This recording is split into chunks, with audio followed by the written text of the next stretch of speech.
ప్రపంచంలోనే మొట్టమొదట కట్టబడ్డ నగరం ఏది? హరప్పా నగరం.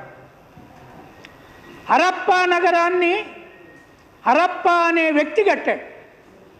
వ్యక్తి పేరుతోటే నగరం వస్తుంది.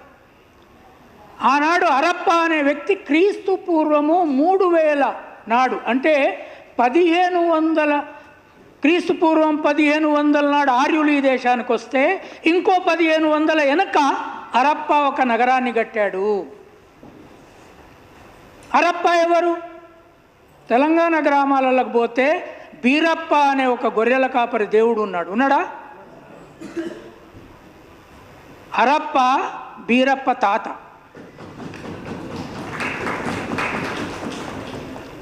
ఏ రంగు హరప్పది?